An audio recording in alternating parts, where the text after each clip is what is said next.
Live. Thank you. We'll call this meeting to order, and Ashley, can you please call roll? Absolutely. Thank you. Representative Allred. Here. Representative Andrew. Here. Representative Berger. Here. Representative Brown. He's excused. Representative Claston. Here. Representative Lawley. She's coming, so she's excused for now. Representative Obermueller. Here. Representative Provenza. Here. Chairman Northrup. Here. You have a quorum. Thank you. So we're here to hear Senate File 19 right off the bat. That's the developmental preschool. If you remember, we worked this bill during the interim. The Senate made some changes to it. If you remember, when we were talking with developmental preschools, they were talking like getting a total of $26 million for an external cost adjustment. And as I remember, looking at the bill, that was what the Senate cut out. The reason they cut it out was twofold. One was that it's in the budget. I have it. Finally found it.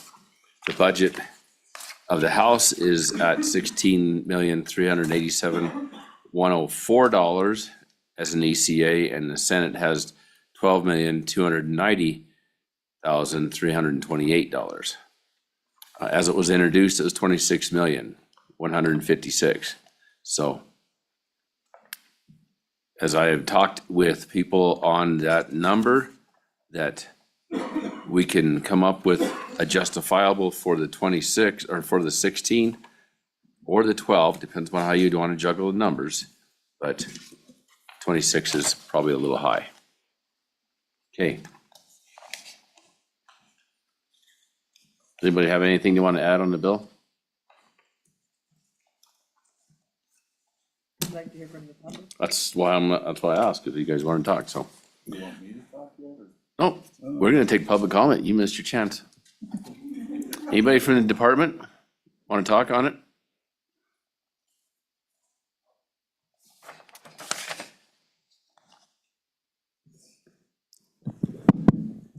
Mr. Chairman, committee members, Dickie Shaner here to speak on behalf of State Superintendent Megan Degenfelder. She is in support of this bill. Great. Questions for Dickie? Yeah. Please go ahead, Representative Berger. Mr. Chairman, thank you, and Dickie, thanks for being here. What's the good department's position as far as funding the ECA fully? Go ahead, Chief of Staff. Yeah, thank you, Mr. Chairman. Through you, Representative Berger. If I understand the question, is the department also in support of the ECA? Yes, Representative, the department still supports the ECA that's in the Department of Health's proposed budget as well. Further questions for Chief of Staff? Thank you, sir. Thank you. Any other elected officials going once? Mr. Chairman, you have the Department of Health here. Okay, department want to comment on it? Please do.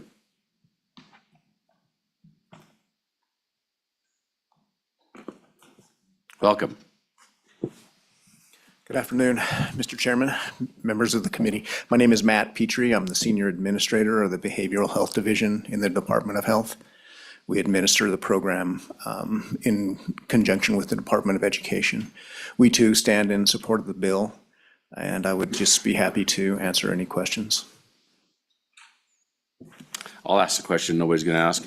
Out of the 16 million versus the 12 million versus the 26, where do you think we should be? Where's the Department of Health's position? Mr. Chairman, the Department of Health's exception request was roughly $16 million.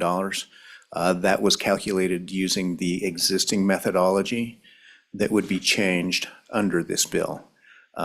With this bill's passage, the methodology for calculating external cost adjustments in the future would look much more similar to what we have for the K-12 system. And that number represents the $12 million figure. During testimony in a committee meeting last fall, the Child Development Centers took a position that the funding that they needed on a per-child basis was $12,300 per year. That dollar amount is what really equates to the larger dollar amount that was referenced earlier, the $26 million. And just to be clear, that's partially because we changed the reporting time from, as I believe, October to May. Is that correct?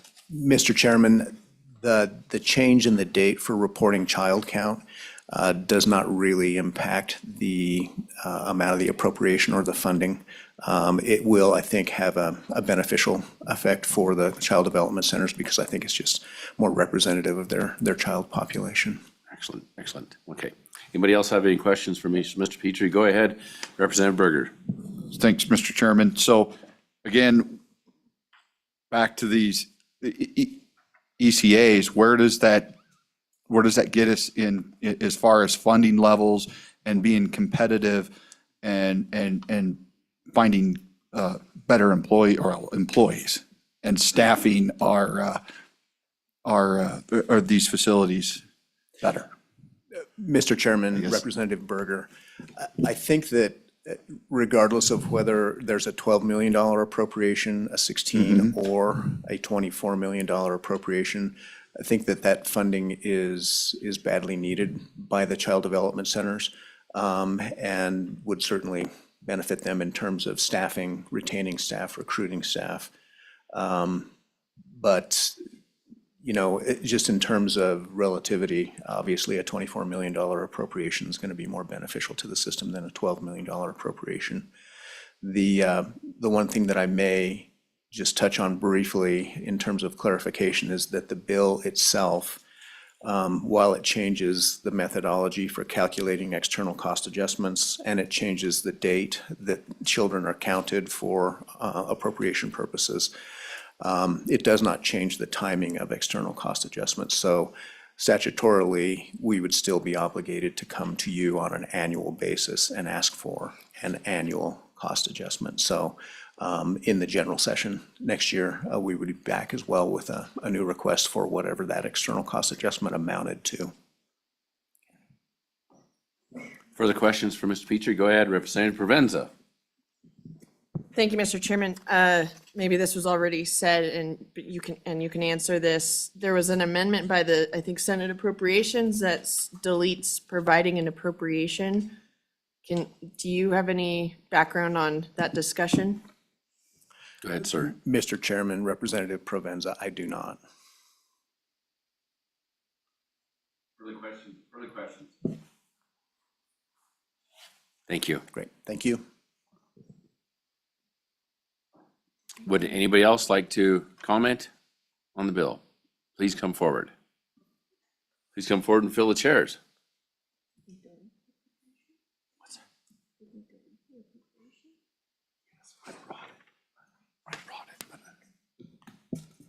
Welcome. Please state your name for the record and continue on. Hello, I'm Tricia Wynot, and I am the Executive Director of Stride Learning Center, Region 12, one of the 14 regional CDCs throughout our state. And Mr. Chairman, I've been in front of this good committee several times.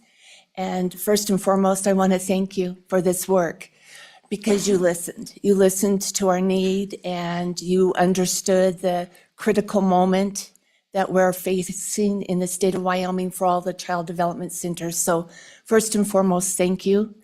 Thank you to the EIP unit, Department of Health and Department of Education and our good superintendent. This has been such a blessing and so badly needed. Without a significant funding increase, Stride Learning Center will close its doors in 3 years. We draw down from our foundation right now $1 million a year to subsidize the lack of adequate funding. And Chairman Northrup and Representative Berger, to your question, we are not competitive, as you know, to our local school districts, to hospitals and clinics to get good speech pathologists, physical therapists, and occupational therapists, special educators. I have a registered nurse. So the good folks that remain are doing so in hopes of a correction in the state and significant funding change. Without that, I know I'll be losing more staff to both the school districts and to the private sector. Stride Learning Center serves over 600 children Laramie County-wide. There's over 3,500 children from birth and through age 5 in our state system needing specialized instruction-related services and early intervention in order that they can enter kindergarten better ready, more school ready, and more typical peers that they can be educated with and have a better basis to beginning their school career. So I urge you all, go big, go big, go brave. We need this for our children in the state of Wyoming. Thank you. Thank you, Tricia. Any questions for her? Nobody? Thank you very much. Sir, please state your name for the record. Mr. Chairman, members of the committee, my name's Andy Schwartz. I represent the Child Development System statewide. And I'm mostly here to help clear up these issues about the appropriation and where they lie. So when the bill was being discussed in the body at the other end of the hall, I still think like a representative. There were a lot of questions about this. Ultimately, the conversation with members of the Senate and members of the House Appropriations Committee, the agreement was to take the money out of the bill. Even though there is a footnote in the budget that states there will be a one-to-one adjustment for any monies in the bill to come reduce the appropriation. But it was agreed that the most important thing to do was pass the bill, and having no money in it made it a safer conversation. Because changing that funding model, changing the amount per student and the count date are just of such critical importance that I particularly felt I don't want the bill to fail because of the size of the appropriation. My hope was to get equal appropriations in both sides' budgets. The Senate did not, I won't go down the rabbit hole, but for reasons that I could discuss with you privately, did not run that amendment. I think they're comfortable with it. We'll see what happens with the budget. But that's roughly what happened, and I would stand for any questions. Does any member have any questions for Mr. Schwartz? Go ahead, Representative Provenza. Thank you, Mr. Chairman. So do you believe, Mr. Schwartz, that if we put the money back in, that the other chamber, our chamber, will be able to get this through? Or are you suggesting maybe what are your suggestions, I guess, with that information? Go ahead, Mr. Schwartz. Mr. Chairman, Representative Provenza, I hesitate to too strongly suggest what legislature should do on an issue like this, but I continue to think the most important thing is the structure of the bill itself and changing the funding model. And that I'm cautiously optimistic that the budget will reflect this 16 million. If not, there'll be a compromise at 14 million perhaps, and I cannot definitively speak for my clients, but I think they would go, we can live with that and discuss it again next year during the supplemental budget when there'll be obviously another ECA discussed. And my calculations are that there will be a lot of money to work with in the supplemental based on reversions, based on realized capital gains. Further questions? Thank you, sir. Thank you very much. Anybody else want to comment on the bill?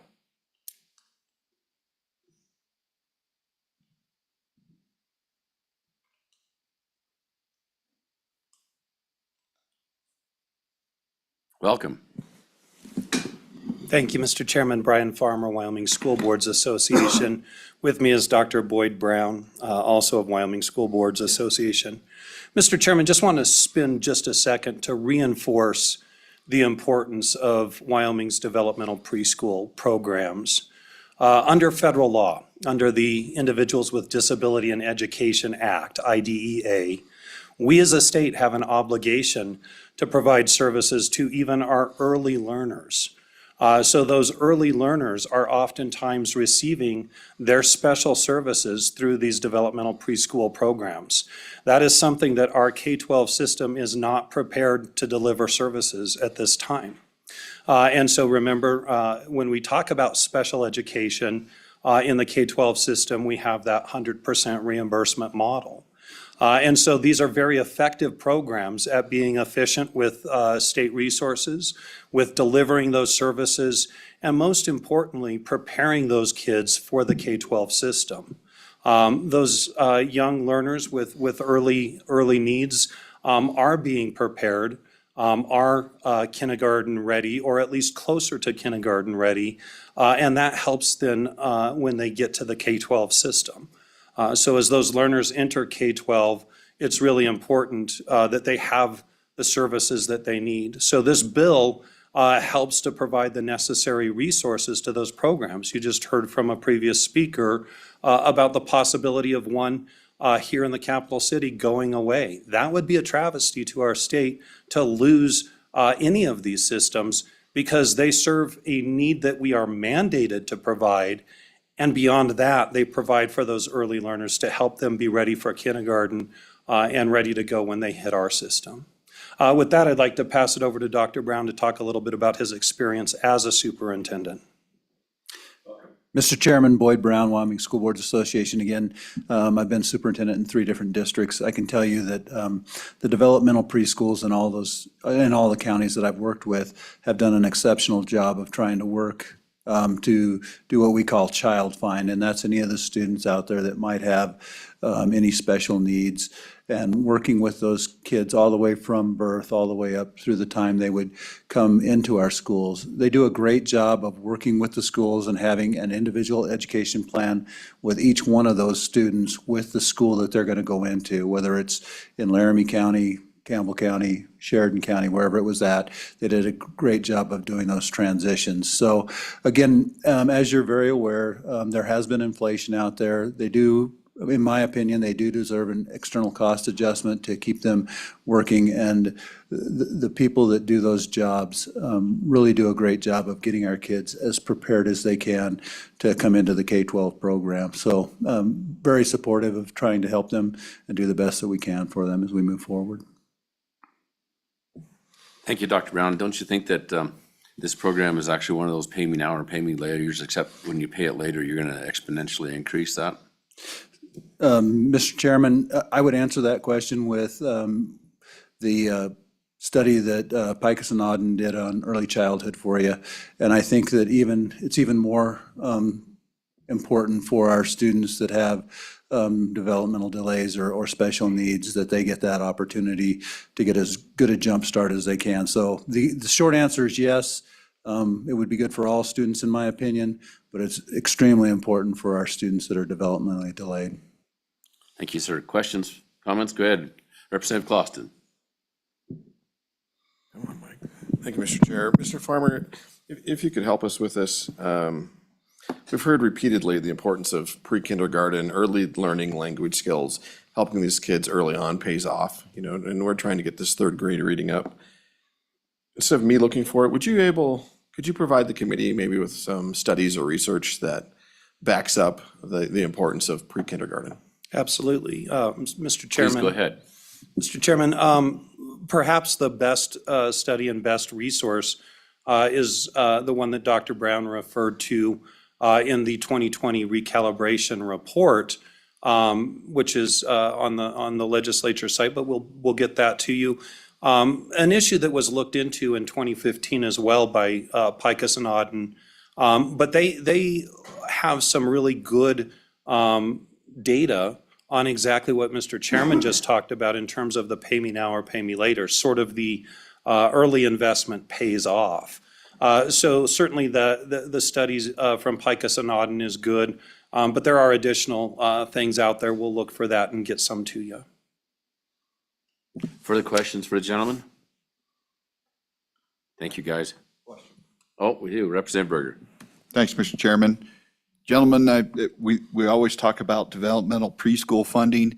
The way I see it now is we're shifting to maybe high-quality early childhood funding for those with developmental disabilities. When you fund that, do you see that as a true statement? Please go ahead. Mr. Chairman, I think we're certainly not talking universal pre-K here. No. We're talking about the developmental preschool programs, which do provide high quality, which do provide targeted service.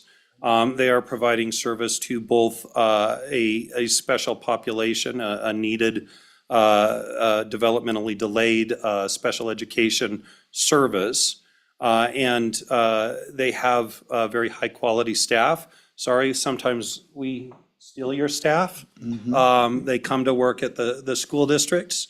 And so, yes, they're great programs that are serving those early need students well. So this is targeted intervention. This is looking at kids that have a need and making sure that we provide for those kids with their need. So that targeted intervention is not just a scattershot approach. It is looking at a specific need of a specific child and providing for those needs.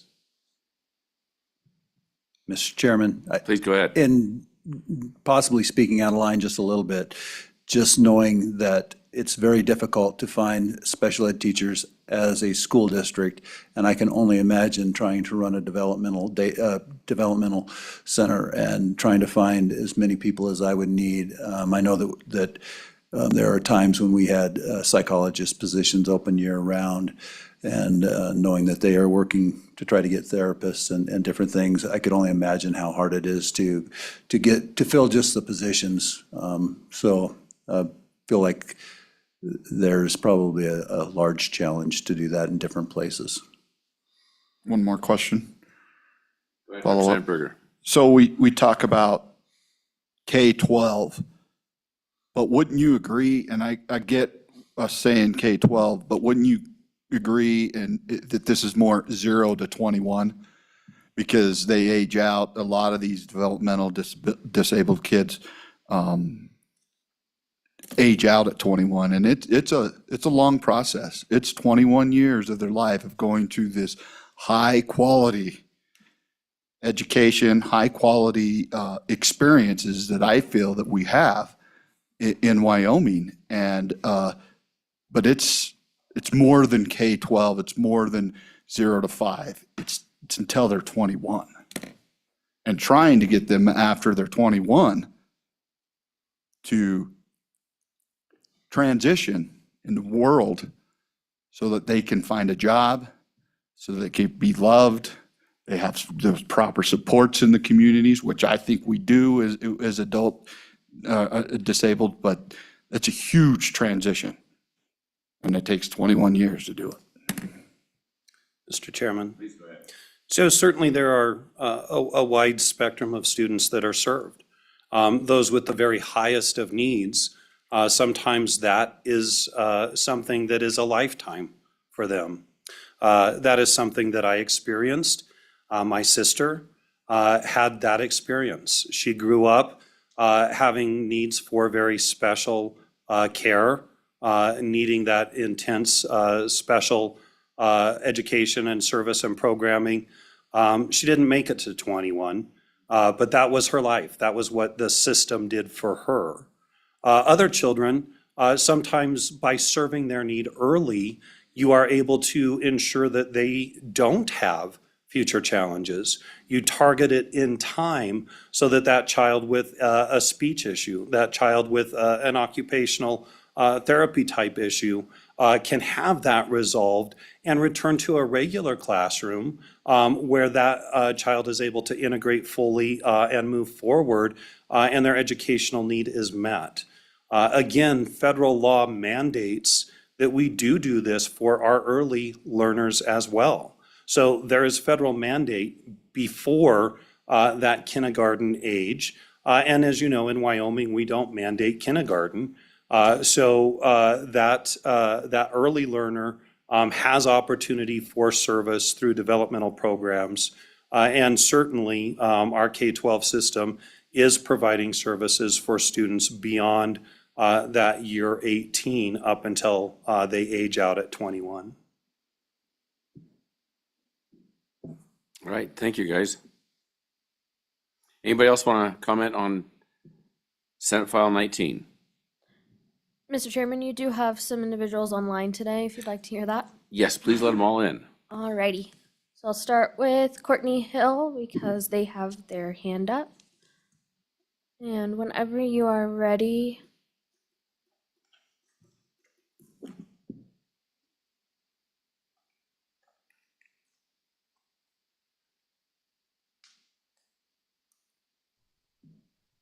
Thank you, Mr. Chair. I hope that you can all hear me now. Hear you loud and clear. I am Dr. Courtney Hill, the Executive Director of Child Development Services in Fremont County. And I'm here today just to express the same as we heard from Tricia Wynot. A funding increase is imperative for the child development centers across the state to be able to continue to provide our free developmental services to children birth to 5. The current amount in the state statute leaves our developmental preschools at a large deficit each year, seeking millions in supplemental grants and funds just to offer a livable wage to our staff, which is far below, we know, the poverty level. While striving to offer high quality services to the children with disabilities within an inclusive setting. The inability to pay a competitive adjustment to cover our students' needs, a competitive wage leaves our developmental centers short-staffed, addressing the consistent turnover that I've heard from a number of people today, and making adjustments to cover our students' needs that impact their ability and the center's abilities to offer those high-quality services to our students and families. This significant lack of funding has led to the state developmental preschools being out of compliance with IDEA, that Individuals with Disabilities Education Act, due to their inability to offer appropriate evaluations and services to students with special needs.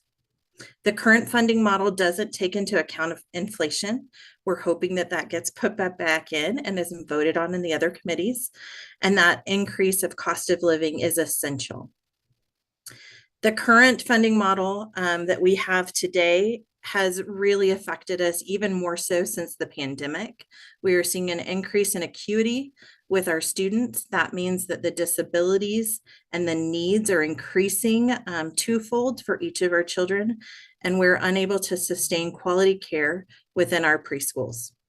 For Fremont County specifically, and child development services in Fremont County, we too are looking at yearly pulling from our foundation $500,000+ running a deficit budget, and we are in desperate need to stay open, or we also will be closing our doors. We've been in the community since 1978, and this deficit budget model is not sustainable. It's imperative that we keep these services, keep them free to our families, birth to 5, and continue to look at fixing our funding so that we can meet those high quality needs. Thank you. Any questions for Courtney? Anybody? Well stated. Thank you, Courtney. Mr. Chairman, next you have Laureen Hines.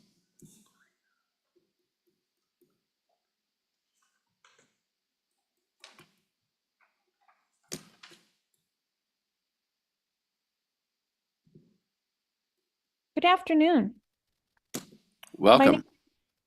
Thank you. My name is Laureen Hines, and I am the Director for the Early Intervention Program, Wyoming CDS Region 14. And today I am representing the CDS of Wyoming to speak in support of Senate File 19. Throughout the past couple of months, the child developmental centers across the state have sent you postcards and information of children impacted by the CDCs across the state, young and old, and have encouraged you to support Wyoming's developmental preschools with a yes vote for the external cost adjustment under the Department of Health's budget. Currently, all 14 child developmental regions are behind in funding due to many years of not receiving an external cost adjustment due to the archaic funding model in the state statute that does not account for inflation or the increase of cost of living, nor the increase in providing such specialized services. Our per child amount has not changed in 14 years. With a continued funding discrepancy between CDC regions and public schools, the state of Wyoming is out of compliance with its own state statute 21-2-706 regarding developmental preschool funding. Quote, payments shall be sufficient to provide adequate services to children birth through 5 years of age with developmental disabilities and delays, including compensation levels for early childhood special educators, occupational therapists, physical therapists, and speech language therapists that are competitive with local school district compensation levels for those categories. But please also include teachers of the deaf and hard of hearing, teachers for the blind and visually impaired, counselors, and tuition payments for children with disabilities who are attending private preschools. If programs such as ours limit services or close their doors, the state will also be out of compliance with IDEA mandated federal regulations. We can tell you without a funding increase, 3 of our CDC regions are in jeopardy of closing: Jackson, Cheyenne, Lander, Riverton. If this happens, who will serve these children that are in need of early intervention services that the state is mandated to provide? Our obligations to IDEA are the same as school districts: to provide a free and appropriate public education to children 3 to 5 in the least restrictive environment with same-age peers. As the designated lead education agency for this age group, our responsibilities and priorities are exactly the same. However, we are providing the same services at a significantly reduced per child amount. All 14 CDC regions are united and are strongly encouraging a yes vote for the external cost adjustment and a yes vote for Senate File 19 that will increase our per child amount and change the child count date from December 1st to May 1st. This bill has everything to do with young children receiving early intervention services in the state. And as we all know, early intervention services are key to a successful future, as some or most of these children transition from our programs into public school with continued services. Thank you. Thank you, Lorraine. Anybody have questions for her? Lorraine, I sure appreciate you guys having the energy and passion that you do for the CDCs and for these young kids. Thank you, Thank you very much. everybody. Any more public comment? Mr. Chairman, no one else online has their hand raised. All right. Anybody else out there want to talk? Comment? Excuse me. Okay, we'll close public comment. Committee, what's your pleasure? Second. Moved by Brown, second by Provenza. I'm sorry, I looked at you and said Brown. I'm sorry, Berger. No, I'll be there. Oh, it's good, it's good. I hope he knows he's perfect. I have an amendment, but does anybody else have anything they'd like to bring up on the bill? Go ahead. Okay, there's a proposed amendment in your packet. And that is the appropriation. I'd like to make sure that the appropriation is back into the bill and that the appropriation is the $16,387,104 as reflected in House Bill 1. That way we have 2 horses in the race. Second. Okay, it's been moved and seconded. Any any comment? Go ahead, Representative Lawler. I was still a little unsure about the general suggestion from Mr. Schwartz concerning his view on that, about whether we put money back in or not put money back in. And I'll just defend that by saying that that's why it reflects what's in House Bill 1, because we're just making sure we have a horse in the race and one of them might break a leg, so we need to make sure that we keep going, so. Go ahead, Representative Clausen. Thank you, Mr. Chairman. So just to be clear, if we do not put an appropriation, when would they receive their first actual external cost adjustment? When would they see it in their paychecks? My understanding is not until we get House Bill, or until the funding bill's passed, which is House Bill 1 or Senate File 1.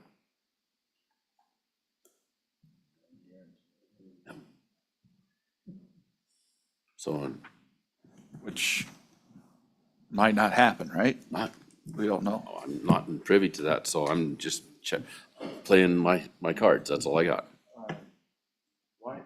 Mr. Chairman, Go ahead, Representative Berger. so help me with the 16 million compared to when we first started this, it was at 26 million. So why not the 26 million? Or is that coming in? Is there, help me understand that a little bit better, Mr. Chairman. Because when we go before appropriations, it'll be easier to defend their number than it will be to defend $10 million higher. While if, I know that when we were working the bill through the summer, that was the request was, I don't remember the exact number on it. There was an ECA of 12,500 something per student that was requested. And then that was how that number was generated. But appropriations has put in their 16 million number into the bill. And so that's easy to defend because it reflects theirs.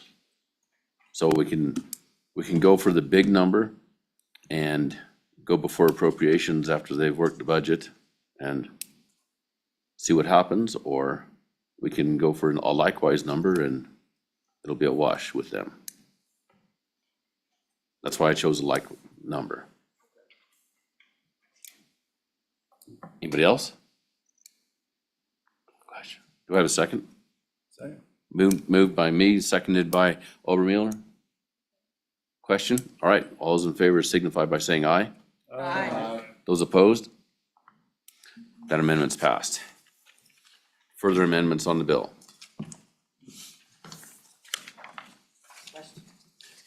Ashley, would you call roll on? Mr. Chairman, Yes, discussion? sure. You want to discuss the bill? Go ahead. Okay. Representative Berger.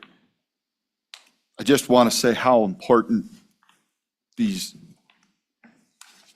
developmental preschools are in the whole process. And I appreciate all of them, and it really makes my job a heck of a lot easier because of these. And it helps the family so much. And I see it, and I see it work. And I appreciate all the high-quality staff that are there because they do a tremendous job and they love their jobs. So keep up the great work. Well said. I appreciate all the CDCs. Thank you. Anybody else, any questions or comments? Not appearing. We'll proceed to vote. Ashley, please call roll. Mr. Chairman, on Senate File 19, developmental preschool funding engrossed with amendments, Representative Allred. Aye. Representative Andrew. Aye. Representative Berger. Aye. Representative Brown has left an absentee vote of aye. Representative Clausen. Aye. Representative Lawley. Aye. Representative Overmueller. Aye. Representative Provenza. Chairman Northrup. Aye. 9 Thank you, Ashley. Okay, we are up to Senate File 82. Senator Brennan, please.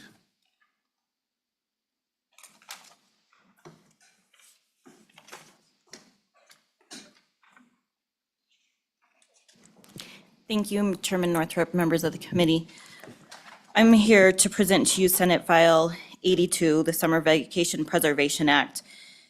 This bill came about through a conversation that Senator Rothfuss and I had about how can we bring joy back to school for teachers and kids. And this is what we came up with. So what we're asking is that we just give summer vacation back to our kids and our teachers. This bill asks the schools to run from Labor Day to Memorial Day, effectively giving them a whole summer from Memorial Day to Labor Day off. In order to do this, we're taking the number of required school days from 175 down to 165. The number of teacher in-services days, we're taking them from 10 down to 5. There is provision in this bill. Should a school district want an alternative schedule to this, they can still ask for an alternative schedule. That is really the basics and the meat of the bill, and I'd be happy to answer any questions. Questions for the good senator? Anybody? Go ahead, Representative Clausen first. Okay, thank you, Chairman. Thank you, Senator. Do any other states, do you have any facts on what other states do? Do any of our neighboring states have so few days, or how do they treat their summers? Go ahead, Senator. Yeah, actually, Colorado requires 160 days. And it's important to note that this doesn't change the number of contact hours. The Wyoming Department of Education is the one that sets the number of contact hours in place. And studies have showed that actually number of contact hours is more important than the number of days that students have. I know or believe that one of the New England states, and I can't remember which one exactly off the top of my head, but they do have this, that their schools run a Labor Day to Memorial Day. Thank you. So would this affect then, would you see how the holidays work, spring break, Christmas break? How would that change holidays that people are used to? It wouldn't, sorry. Thank you, Chairman Northrup. Representative Clausen. This would not, we've looked at calendars and what it would do. There's other schools, a lot of private schools run these kinds of calendars. They still get the spring breaks, the Christmas vacations. And again, there's a provision in here that if schools want, they can go and ask for an alternative schedule.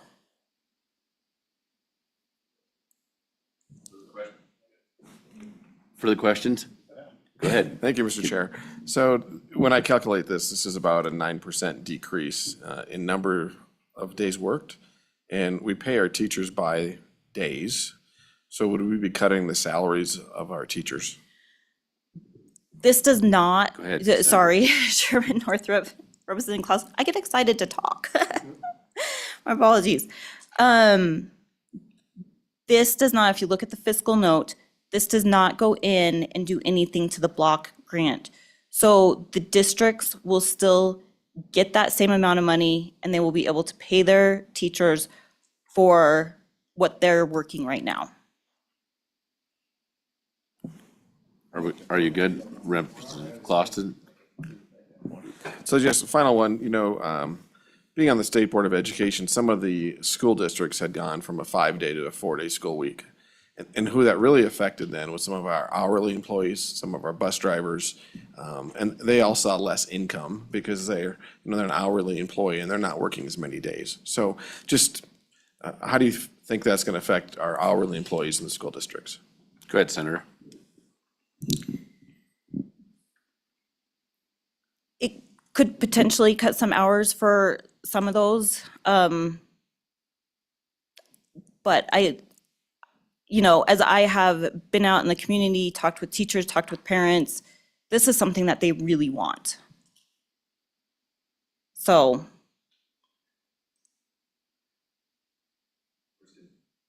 We're just going to go right down the line. Representative Berger, do you have a comment or question? Well, both, I guess. In my district, talked to them, the potential could be catastrophic. I mean, especially for hourly employees, and they're hard to find anyways, and they'll get less money and earn less money because we'll knock down all those days.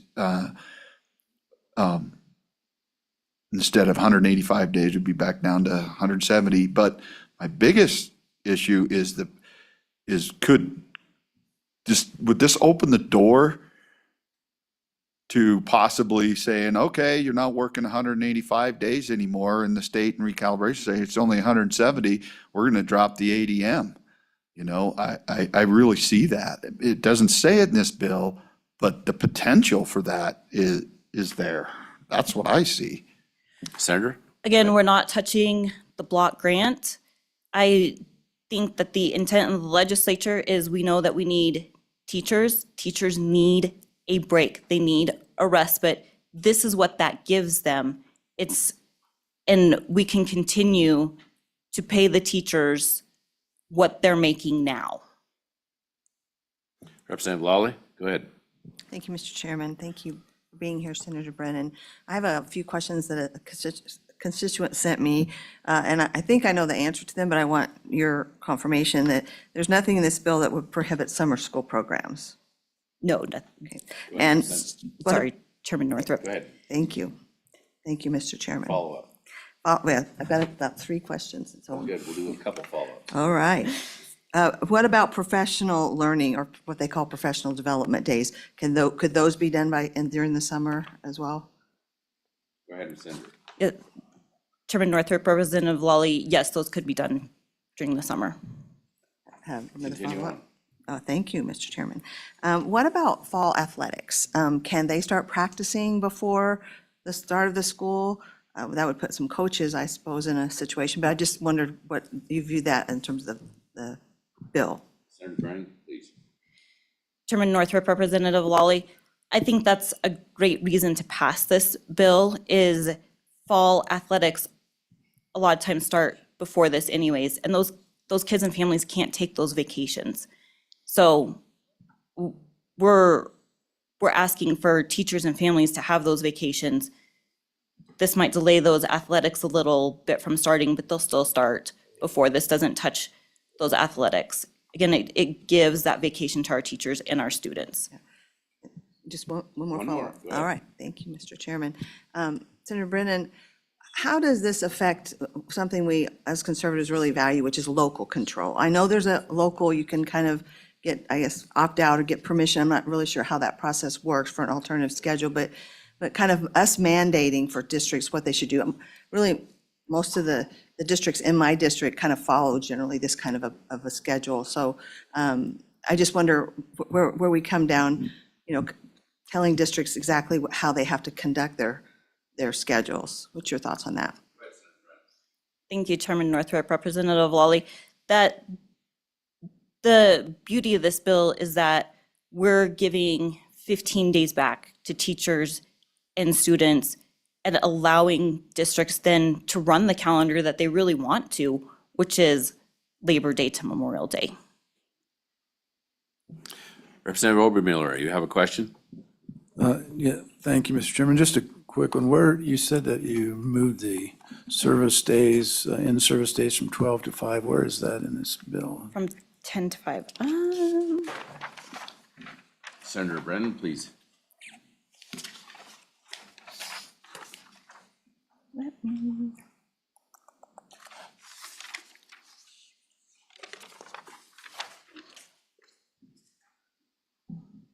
Representative Obermuller, Chairman Northrop, Representative Obermuller, let me look.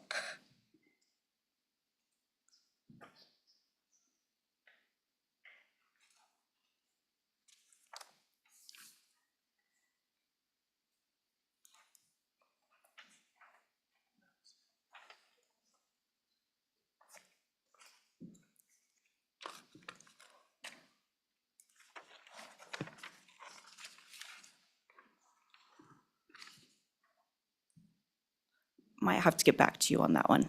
Okay, thank you. Okay, Yeah. so we work around that one and we'll continue on. Representative Provenza. Thank you, Mr. Chairman. Senator, to go back to the conversation about cuts in potential pay, I understand it's not in this bill, but the district can make determinations about pay based on, the block grant would say, okay, you have this many teachers, we're gonna give you this much money, but the district could say, you're working 9% less, we're gonna pay you less money, and they could use that money and put it towards other funding things that they have in needs that they might have. In my district, we are at a funding deficit, and we're trying to figure out how are we gonna meet these these issues. My concern is that what happens in my district then is that my teachers are going to get a 9% pay cut. Regardless of whether it's in your bill or not. I'm curious what your thoughts are on that when we're saying we're going to cut potentially 9% of people's funds, and perhaps more, perhaps less. But our schools are one of the largest employers in the state. So I'm just curious, knowing that, does that concern you at all? Go ahead, Senator Brennan. Chairman Northrop, Representative Provenza. Again, that is not the intent of the bill. I think we've heard loud and clear over the interim that we need to raise the pay for the teachers. And so if the districts are asking for raise of the teachers, it would be a good idea for them to not lower the cost, especially when we're still giving them the same amount of money in the block grant for that. This would also allow those hourly workers, those teachers, should they choose, they can go out and get a summer job. This is going to help our small businesses, our tourism industry, because people who want a summer job are going to be able to go out and get it for that full Memorial Day to Labor Day summertime. You have a follow-up? Go ahead.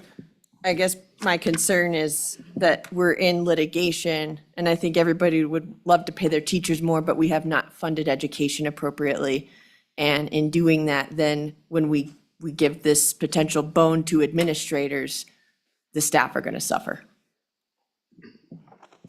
Senator Brennan, anything? Chairman Northrop, Representative Provenza,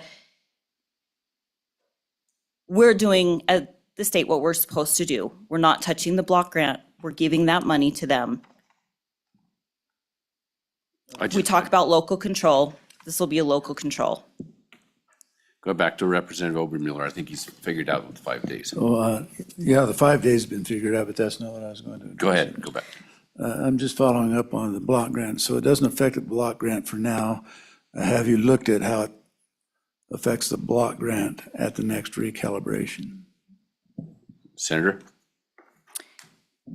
Chairman Northrop, Representative Obermuller, that is not something that we have particularly looked at.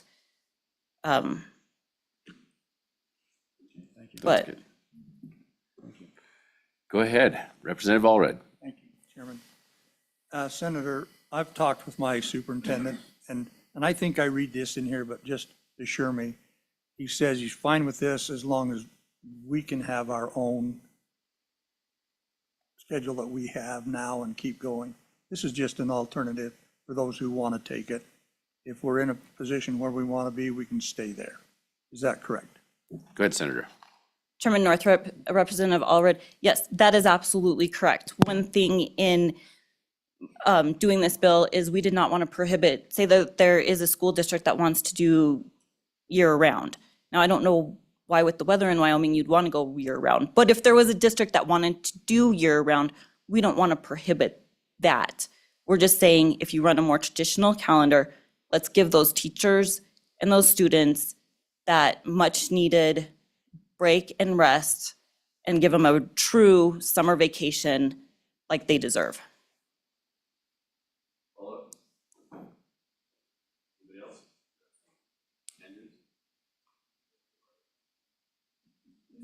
Okay. Anybody have any questions for the senator? Anything else? Okay, we'll take public comment. Thank you.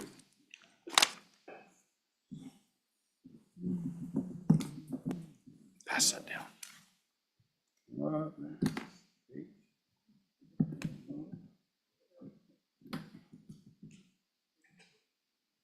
Good afternoon. How are you doing, Tate? Doing well, Chairman.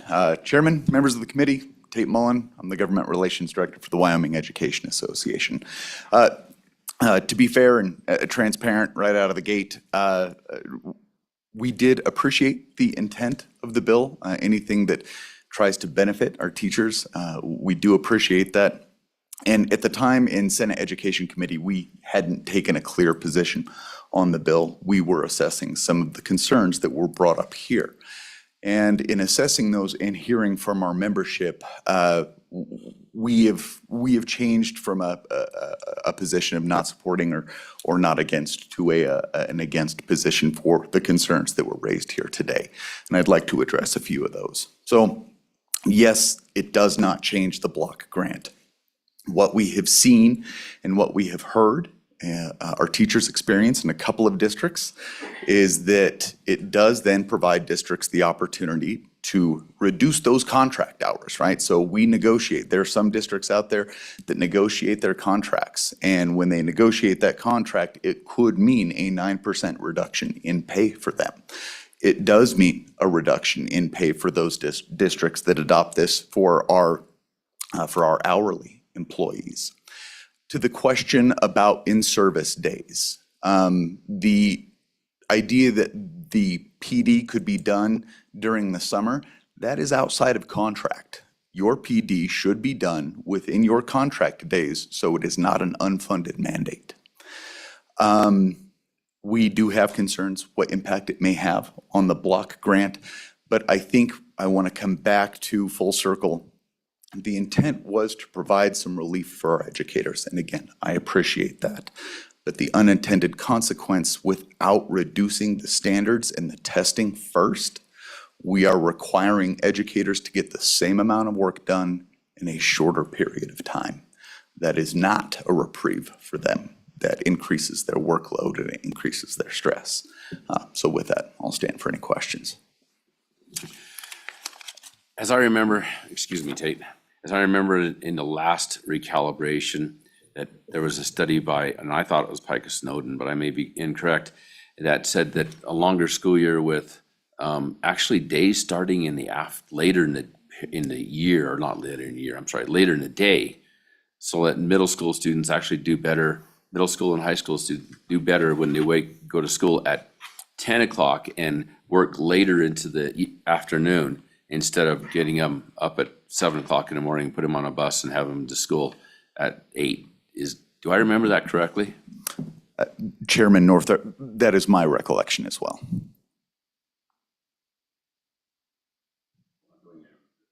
Anybody else have a question for Tate? Go ahead, Representative Clausen. Thank you, Mr. Chair. Thank you, Mr. Mullen.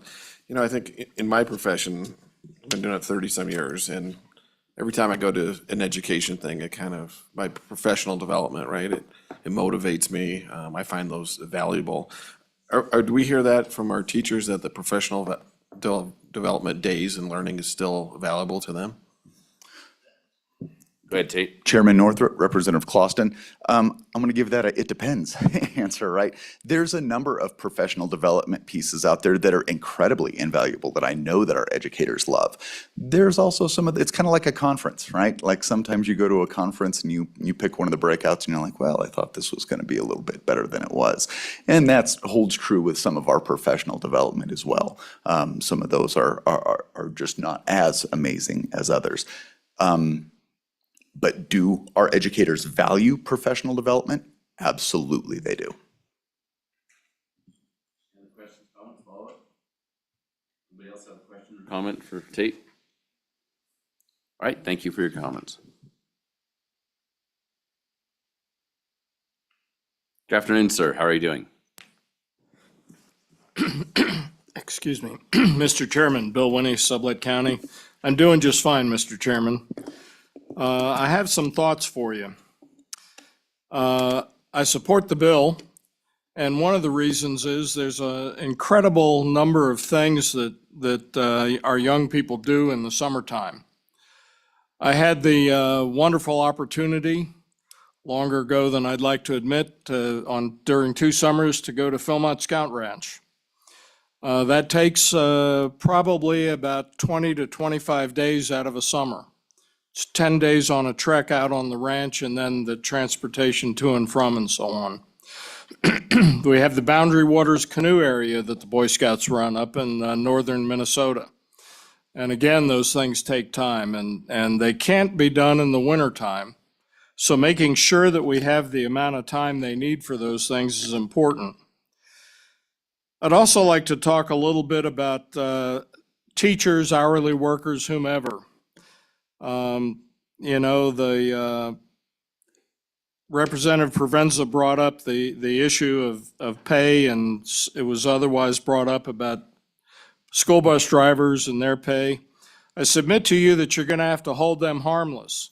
If you're going to do this and the bus drivers are going to do less than 5 days a week, you're going to have to give them more dollars per hour, or you're going to be losing. With regard to teachers, I think there's a broader context. I had a conversation with a school board chairman when you were down in the Jonah building, and I happened to remark to that school board chairman that teachers were professionals. My background for saying that is my wife is a career educator. I've observed her teach in a number of places around this country. We moved 19 times during my active duty. I saw her get a master's degree while we were in one location. Graduated with distinction, something that I never pulled off. But the school board chairman remarked to me when I said that, oh, they're not professionals, they're just teachers.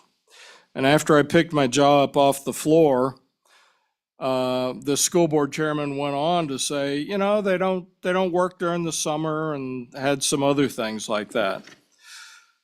Well, I would offer you, what is a teacher's horizon professionally? We were talking about school board days, not school board days, in-service days, where they go out and they do things, they learn, they expand their horizon. Do you want your teachers thinking about, you know, pulling out their cell phone and checking their 401k or their stocks or whatever? Do you want them going to these in-service things so they can have a broader horizon in the classroom? You know, one of the problems you face, you brought up the question of school boards, local school boards offsetting money. School boards do that. Bureaucrats do that.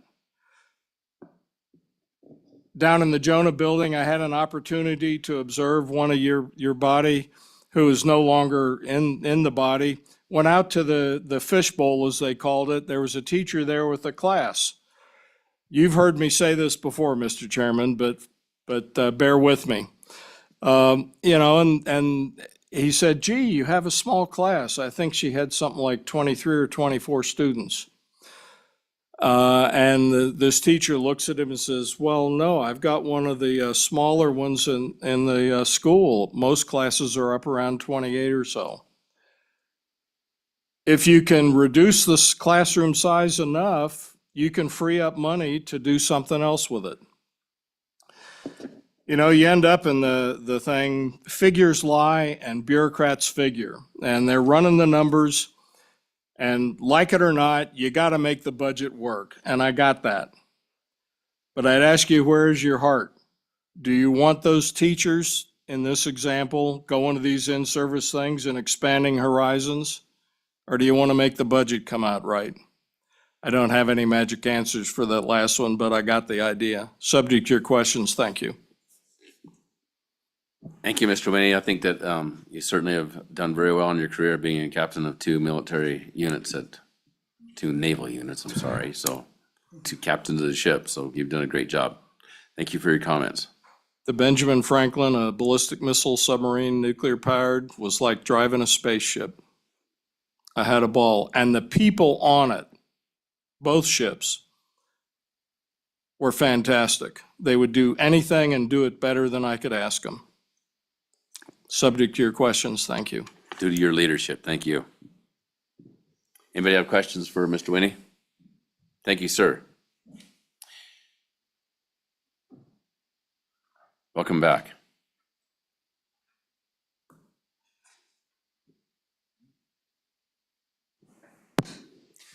Mr. Chairman, Boyd Brown, Wyoming School Boards Association. Just wanted to give you perspective from possibly an administrative view there. I can tell you that the three districts that I worked in as a superintendent, each one of them had a calendar committee. And as you can imagine, those calendar committees usually were fairly contentious. Everybody wanted to start like this talks about, starting after Labor Day, ending before Memorial Day, but then they want 2 weeks off at Christmas. They want to have a week of spring break. They want an Easter break in there. They want a hunting break in the fall sometimes. And so you try to balance that out. I think, and one of the things that makes this difficult is that you have to have this calendar or you have to ask for an alternative calendar. We already have ways to get alternative calendars if somebody wants to get there. And I think that most districts would work with their staff to try to do the best that they can. In the larger districts, we had a large calendar committee. It was of staff, not only teachers, but classified staff, as well as having parents and students on those committees and trying to do the best that we could. You're not going to be able to make a calendar that everybody's going to be happy with. You try to do the best that you can with where you're at. In smaller districts, I was in the smallest district in the state. That calendar never worked out for the number of employees that I had there that was under 50, even though we tried to do the best that we can, and we were on an alternative schedule there with only 4 days. So it's trying to deal with the calendar is not a simple issue. You're going to hear testimony from some superintendents, I think, in a little bit about the concern about how well we do right now academically. I know there's some question about that, but I do believe that they're going to talk probably about us not doing as well academically if we reduce the number of contact days for students. And I would echo that the spirit of the bill is probably good, but I think it's something that is not easy to do because of the way we try to work with each one of our individual groups of people across the state to develop a calendar for each one of those, especially whenever you're looking at starting our athletic programs in the middle of August and some of them running all the way up through the end of the school year as well. And with that, I would answer questions. Questions, go ahead. Representative Clausen. Thank you, Chairman. Thank you, Mr. Brown. So, looking at alternative schedules, I really appreciate the thought behind this.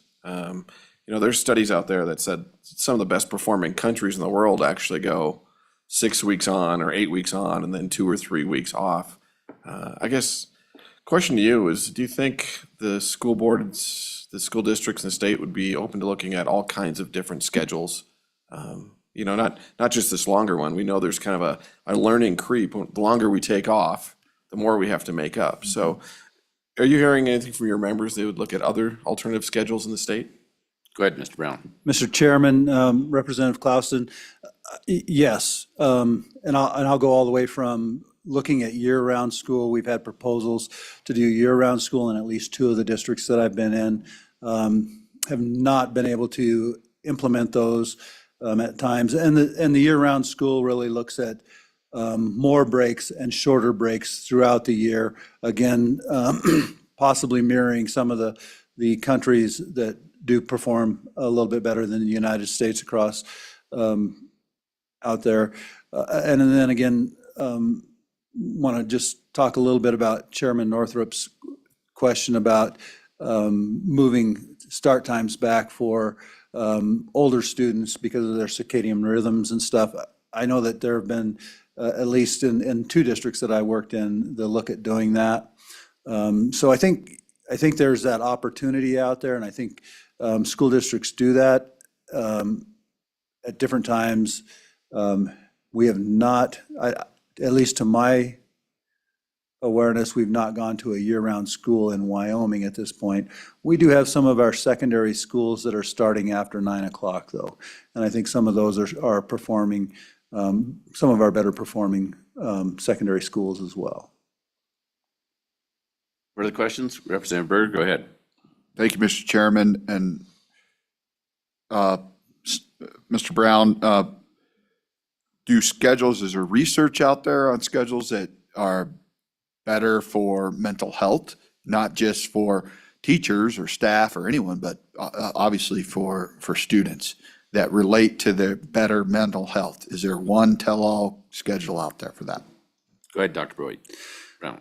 Chairman Northrup, Representative Berger, I don't believe there's one schedule out there that's better.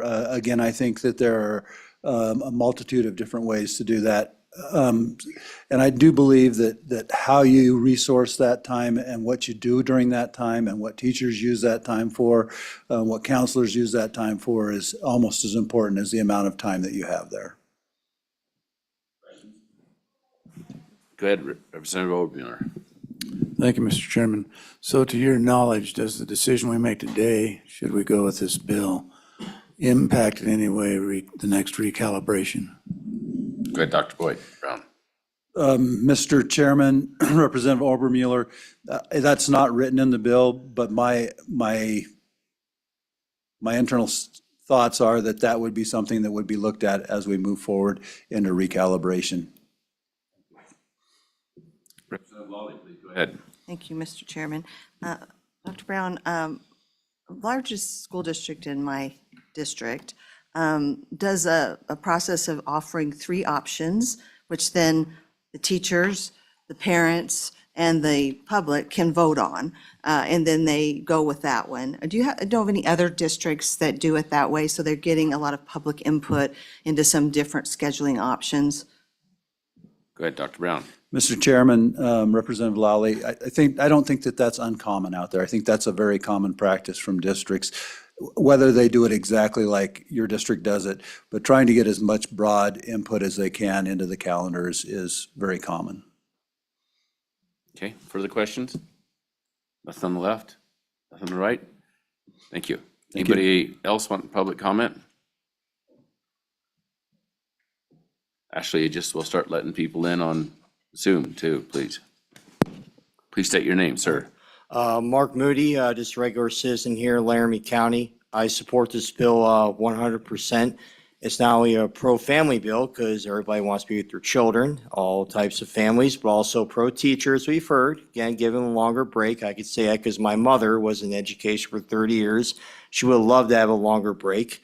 And it's pro-tourism. We're going to actually have people travel more across the state, say the Yellowstone or the Oregon Trail, and also pro-ranching, pro-agriculture, so that way they can get a little real-world experience. And a lot of businesses support this too. So again, small businesses, franchises, they're going to like the fact that teenagers can learn the value of $1. And also, another thing to think about, pro-FFA. So our future farmer leaders of America, they can have more time to do it because they are year-round. Because I know my neighbor's daughter is an FFA, and they do have activities year-round. So it's pro-everything. Bipartisan bill, and I would definitely urge you to support it. Thank you. Questions for Mr. Moody? Thank you, sir. We appreciate your Thank you. comments. Anybody else, public comment? We have people on Zoom, so let's work the Zoom people. Mr. Chairman, we're starting with Jay Curtis, and it looks like he is ready to go. Hi, Good Jay. afternoon, Mr. Chairman, members of the committee. My name is Jay Curtis, Superintendent of Park County School District Number 1 up in Powell. And would first of all like to say thank you for this opportunity to speak in front of you today. And I will echo the comments that I've heard previously that this is a very well-intentioned bill, and I do appreciate the intent behind it. I have tremendous respect for the bringers of the bill. However, I am strongly opposed, and I do urge your no vote, and I will give you the reasons why. The first thing that I would submit to you is that we're having the wrong conversations. If we are not starting from a place of how does this affect student learning, then we're having the wrong conversations. As education institutions, that has to be paramount. And I will tell you that, and I'm only going to speak for Powell, but I believe that this change would create a learning loss for the students in Powell.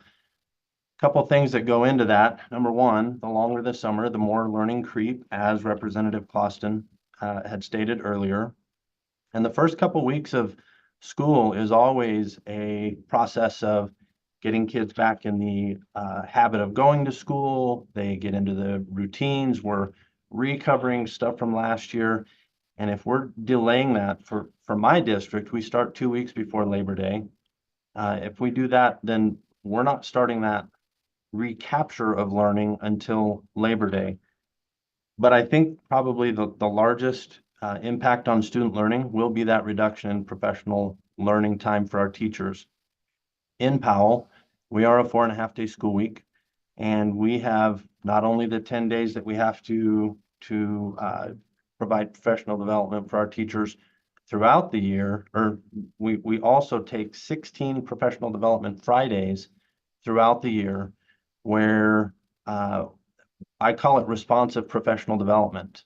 Our kids are telling us what they need through their demonstration of knowledge on our assessment system.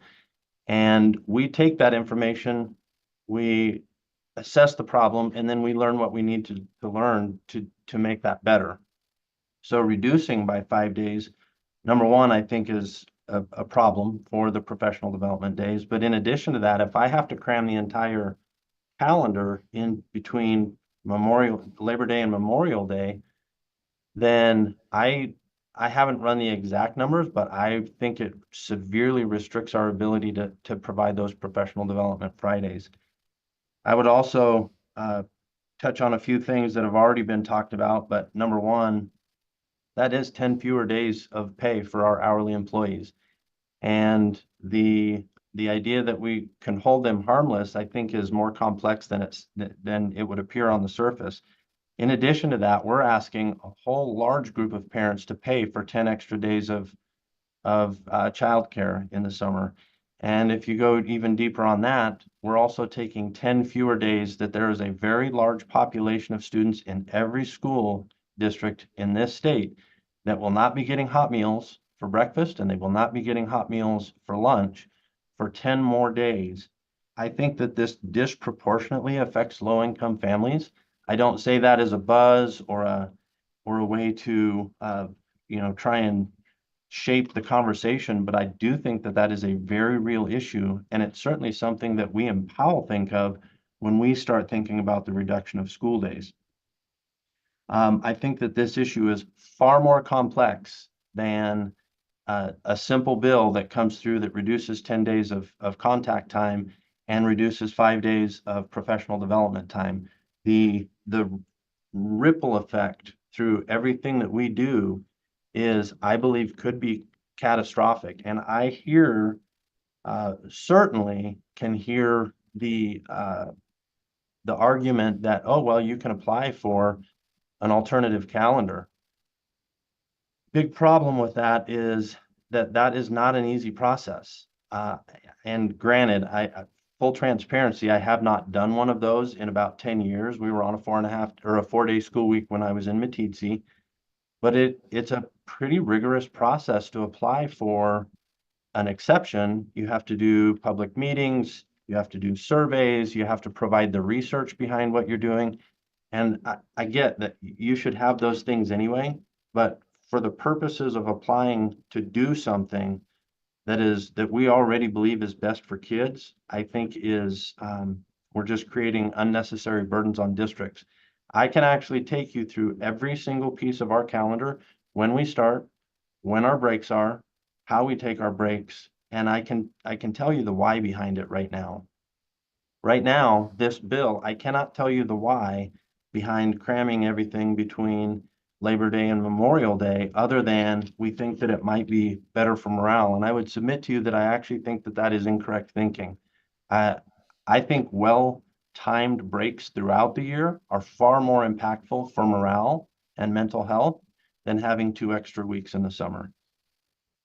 That being said, I would strongly urge your no votes on this, and I would stand for any questions that you may have. Questions for Mr. Curtis? Good job of explaining yourself. Thank you. Thank you, Mr. Chairman. Ashley, who's next? Mr. Chairman, no one else online has their hand up. All right. Mr. Winnie, is it short, sweet? Sorry, Mr. Chairman, Clark Coberly has raised their Okay, hand now. okay. Let Clark in. Okay.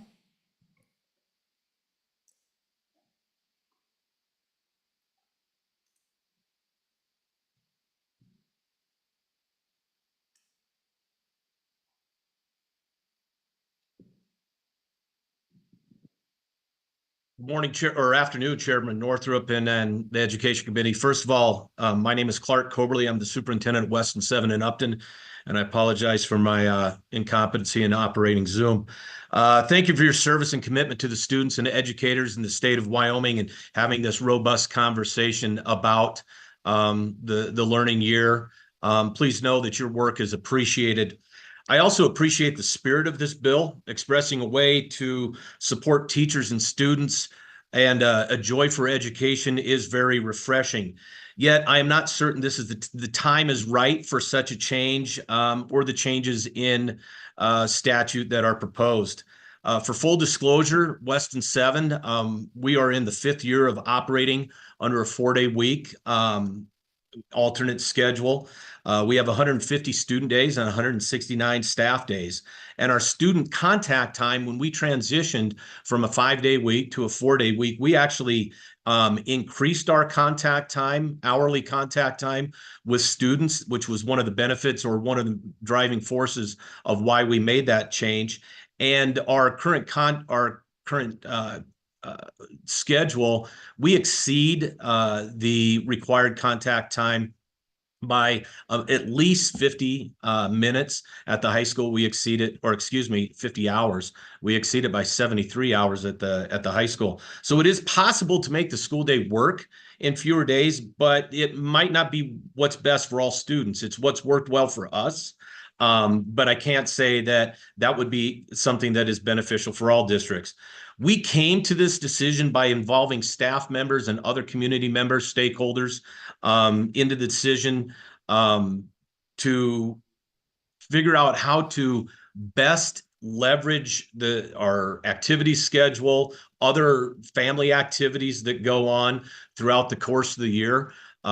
We do begin 8 days. We have 8 student days before Labor Day starts. We bring in our teachers for 5 days before the start of the school year to be able to make that work. When we talk about benefit to students, benefit to staff, when we do our climate survey every spring, we get a 90% approval rating. For anybody that's an elected official, for like my trustees or anybody on an administrative team, you get 90% approval rating, and between staff and students and parents, that's something that I think you can look for.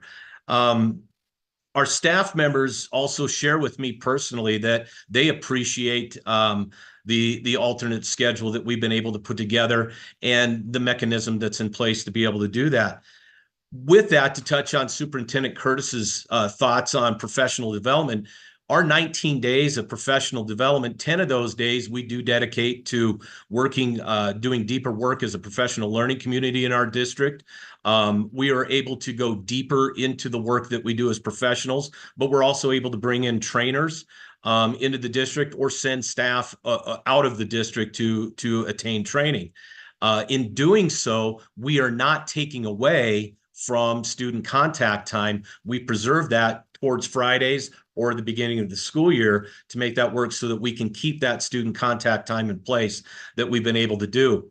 I understand that the mechanism for an alternate schedule is going to remain in place with this, but I anticipate, in just talking to some other student superintendents, not many, but some, that all 48 districts will now have to go through the process of applying for an alternate calendar. And I would contend that's not necessarily, that's not necessary. As one of the 9 districts that are part of the RIDE initiative, discussions are taking place about calendars in the school year and alternative formats to best measure student competency, student learning. And I would ask that you wait on acting on the spirit of this bill and discuss it in the interim. I would volunteer to be a part of that discussion, and I know a few of my colleagues across the state would also be willing to do that. And I think now's the time, and I appreciate the conversation coming forward and the questions that came from other people in public comment and also the other representatives. I think it's time to just take a deeper look on what we do across the state in scheduling. I'm aware that 2 of our bordering states, actually 3 of our bordering states, they do not have minimum days. They talk about the hours, and They don't apply for alternate calendars. They validate through their accreditation process with the State Department and through the state board that they're meeting those contact hours. And I think we could do something similar as well. So at this time, I think there's some strong pieces in there that do support education and support our most valuable assets in education, the people, the students and staff that we have in our districts. But I would ask that that you hold off on passing this bill right now so that we can have a deeper discussion in the future. And at this time, I'll stand for questions. Thank you. Is there questions for Mr. Coberly? Thank you, Clark. Thank you. Mr. Winnie, please, short. Mr. Chairman, yes, sir.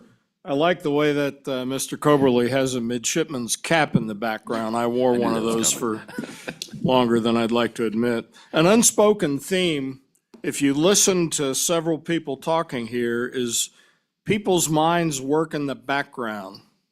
Have you ever woken up in the middle of the night saying, Eureka, I've got it, and you'd solved the problem? Well, it was brought up over here about some schools and some places go 6 weeks on and 2 weeks off, and that 2 weeks off is a consolidation time where people figure out and go deeper into the thinking of what they've just been taught. In the world of submarines, when I was there, we lived an 18-hour day. I never adapted to that. We had 3 watch sections, so 6 on, 12 off.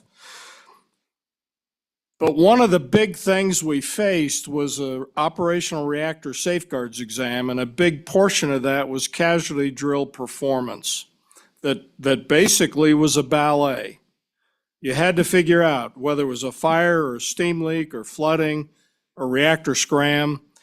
You had a number of people that you had to bring together. And on many ships I was on, they would run drill after drill after drill after drill, to the point some people would be quite fatigued. When I got to command, I reduced the number of drills. I did some things to focus them better than I had faced, but the reduction in drills gave those people time to consolidate stuff, for different people to talk to each other and say, well, you did this and I did that, and so on and so forth.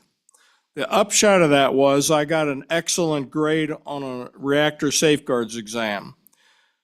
There's only about 2 or 3 of those per year across the submarine force, and at the time, we had almost 100 submarines. So that issue of consolidation is important, and these guys have talked about that. They didn't realize it. Subject to your questions, thank you.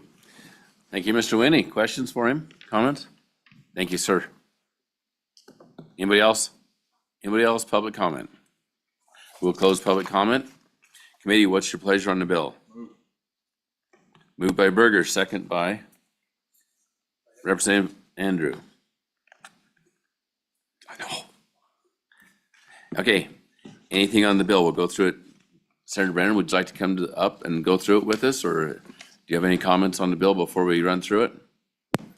Okay. Anybody in committee have anything on page 1? Page 2? Page 2 is the first one under 21-2-304, the duties of the State Board of Education, where we drop it to 165.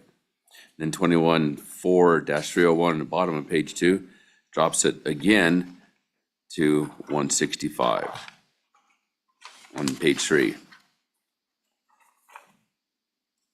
Page 4, saying that operation days will be 170. Anybody have anything? Any questions? Any comments? Comments? Go ahead. Thank you, Mr. Chairman. Senator, when you sent me a request for this, I almost hit accepted to be a co-sponsor, so I was so excited, because I think that there's a lot of merit to this conversation that you mentioned with Senator Roftis, that we need to make education fun again. I unfortunately don't think this is the way to go.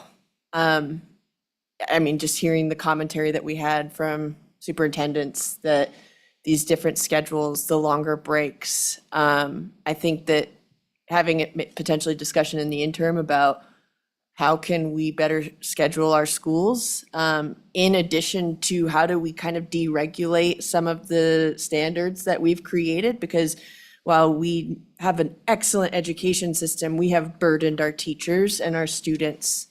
And we need to have honest discussions about, are we asking too much of our students and our teachers? And how can we ask of them less while still giving them the quality education that they receive today? And again, the state of Wyoming has some of the best education in the country. I'm very proud of our public education system. However, if we're going to cut days down, does it make sense for it to be in all these days? I think that this warrants a greater discussion. So I will be a no on the bill, but I am a yes on this discussion of how do we make school fun again? We'll just go down the line then. Anybody else? Let's go over here because I've been this way all the time. Go ahead, Representative Andrew. Thank you, Mr. Chairman. I think it's worth noting, just for the purpose of this discussion, that the superintendent's office is in a process of hopefully reducing the state standard load by roughly 69%. And perhaps if that is something that we are in the process of doing, then maybe we could actually afford a few less days. Okay. Going this way, Representative Lawley. Thank you, Mr. Chairman. Senator Brennan, I think for me, the concern is that I've had districts that do it really well and they get community input. And we would lose that under this and go through an arduous process of documenting what the community wants to do. But I mean, it's like the talk in the grocery store when the options come out. It's the talk at the basketball game. I mean, it's very lot of community involvement, and teachers play a role in that decision as well as the parents. And we come up with them. We've tried a few and said, as a group, that probably wasn't a great idea.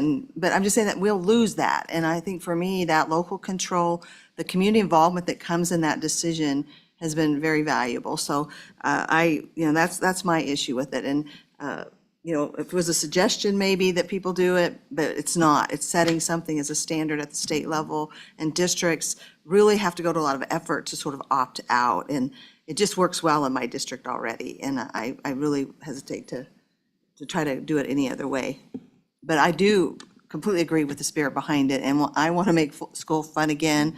I would even go for making the legislature fun again, basically. But, I see I have some people that might agree with me, or maybe they think it's a foolish thought. But anyway, I do appreciate that, and I do think that that's something districts have to take into account. And I'm really supportive of the reduction of standards as well. Thank you. And Berger, go ahead. Thanks, Mr. Chairman. And Senator Brennan, thank you for bringing this idea. It means a lot. That's why I made the motion, but I'm still not there yet in support. The idea is awesome, and I think it really opens a lot of doors for a lot of discussion. I think a lot of people are willing to go to the table. I will say in my community, we've worked really hard on calendars for years, and we've got a really good board and a superintendent who has really taking care of the calendar, because it was a nightmare, to be honest with you. I've been on those committees, and now we don't have to, and we trust that we've got this calendar that just is always consistent, and we really appreciate that calendar in my community and that local control. But I am going to say this. I am worried that you work less, you don't get paid more. And you work less, you get paid less. That's where I'm at, and that's where I'm struggling with this right now. Thank you. Representative Clausen, go ahead. Thank you, and thank you, Senator, for bringing this. It reminds me a little bit of House Bill 203. Like, sounds great in the beginning, I love it in the beginning, and then as we delve into it for a long time, we start finding some things that we need to work on. And that's where I'm kind of at with this. I'd also like some input from the state board on their reduction standards and their basket of goods, and then from the RIDE committee. This is a huge change for the whole state, and I think it's too big to take up right now. So I'll be voting no today. All right. And I'd just say that I think it's a great recalibration topic. I haven't made a note, so. Anybody else, any comments?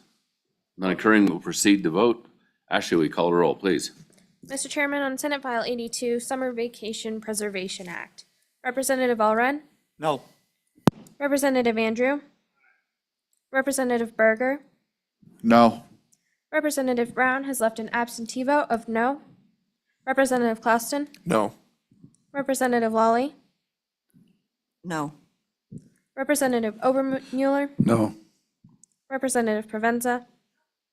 Chairman Northrup? 1 aye, 8 no.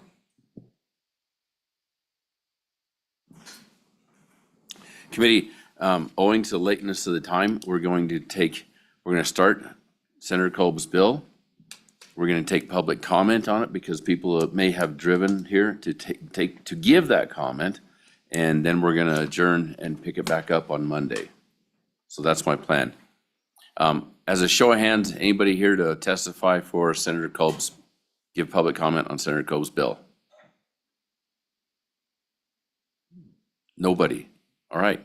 You get a second bite of the apple. If you want somebody to come, can we just do all of it Monday then?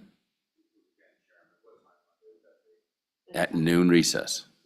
We Yep. don't recess at noon. We don't even come into service until 1.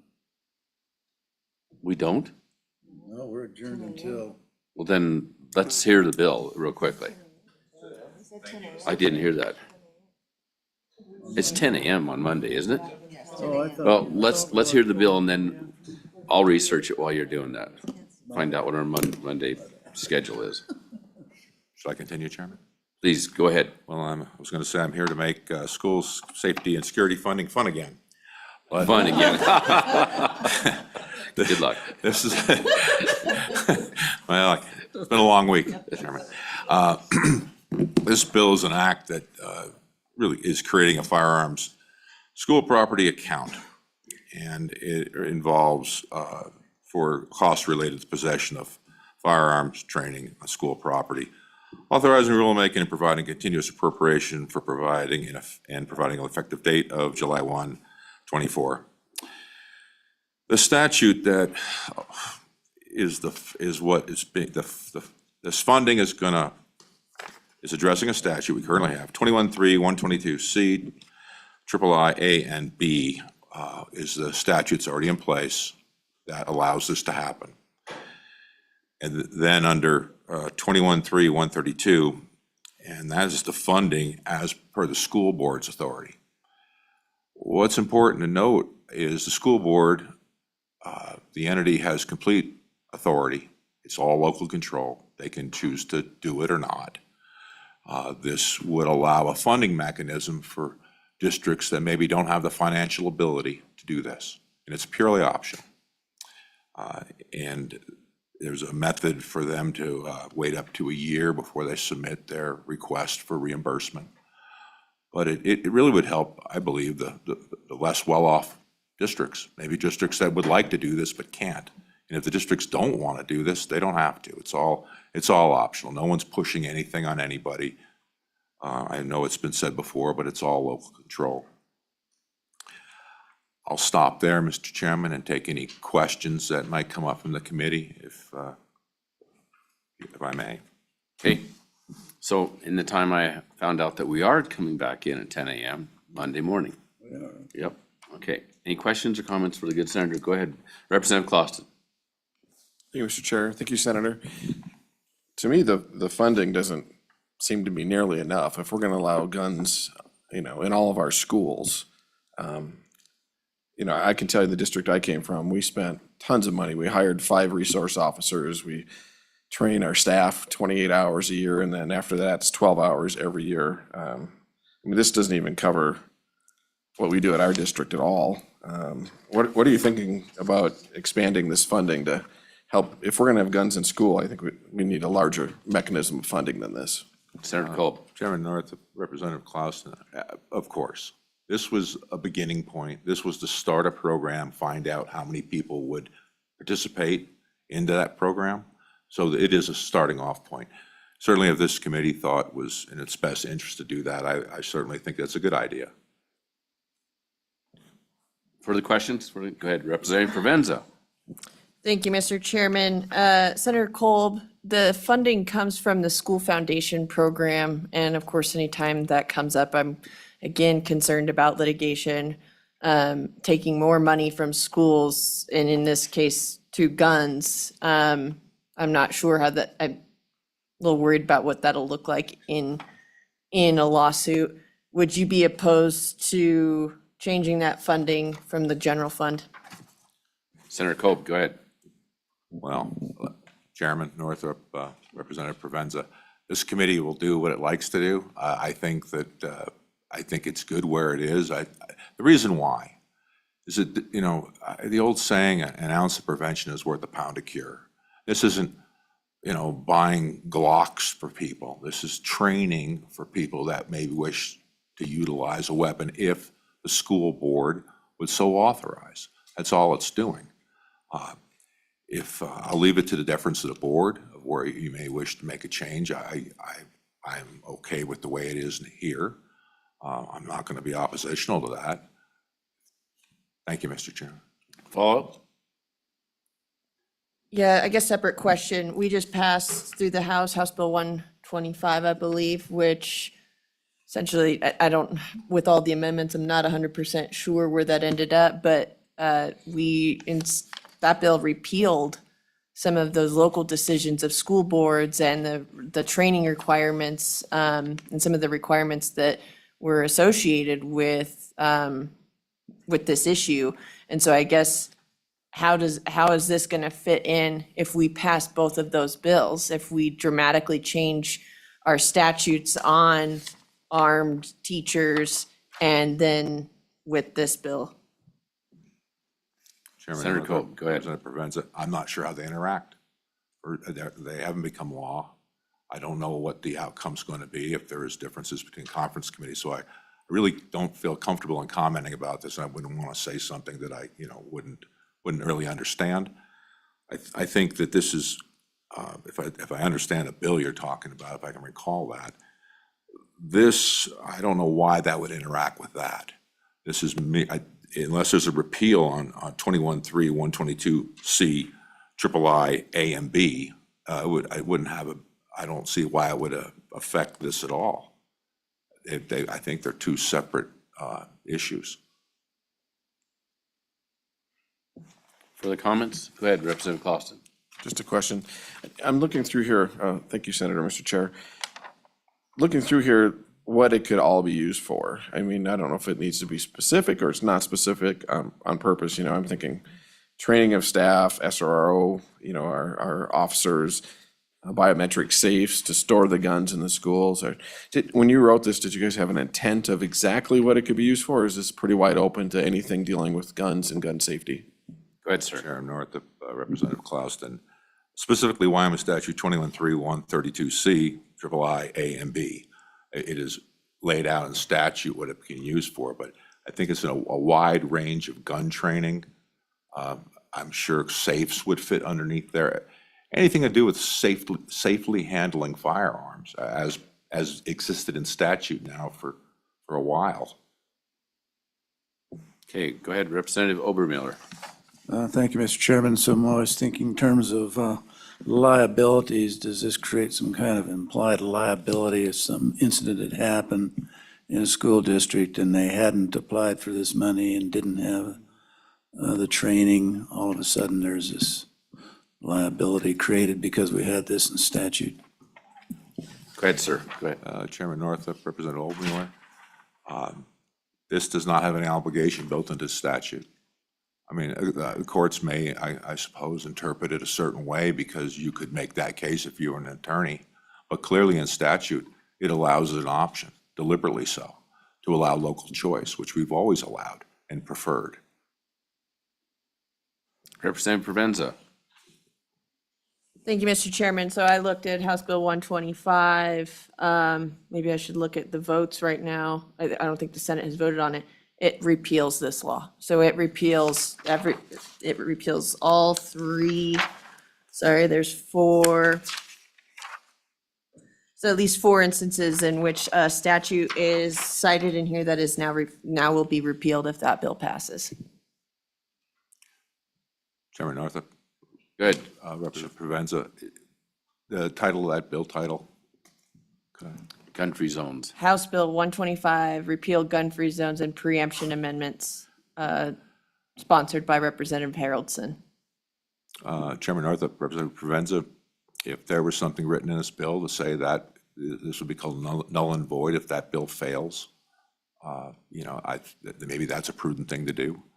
Of course, I can't, I'm a poor, seer of the future, and I have no idea what was coming up or, currently where we're at. But the bill hasn't been signed into law yet. I think they're still active, and as I understand it, that bill would prevail over this bill.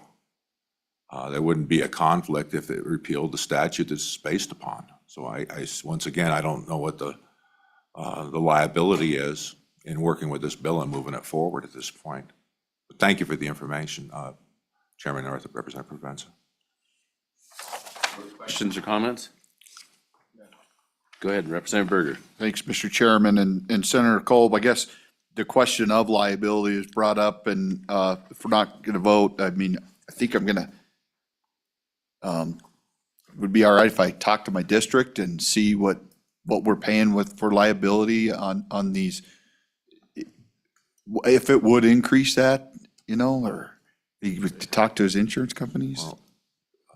Go ahead, Senator Chairman Kolb. Northup, Representative Berger. Once again, the issue is liability. It's an option. You currently have the ability, I mean, depending on how that other bill goes, which I can't predict. The governor may not sign it. I just don't know. So once again, it doesn't change anything. All this does is supply a funding source for a current statute, the one we currently have. And that's all it does, Representative Berger. Chairman Northup, Representative Berger. Okay. Anybody else got any public comment or any comment? Well, my plan is to lay this back till Monday because we're coming back in. We'll pick this up Monday upon adjournment for noon, and then we'll hear the last one that's in our group. So, okay, you want to comment now? Go ahead. Chairman, Senator, again, thank you. I really like this bill. I mean, this is one of our massive projects that we did in Campbell County, and I will tell you, having increased training will actually help with some of the increased liability. I don't think the appropriation's near enough, just knowing what the costs that we went through. But, I mean, I really appreciate you bringing this. Why? Thank you, Chairman. Okay, anybody else have anything else? If not, we will be adjourned until Monday upon noon at recess. Thank you, sir. Committee.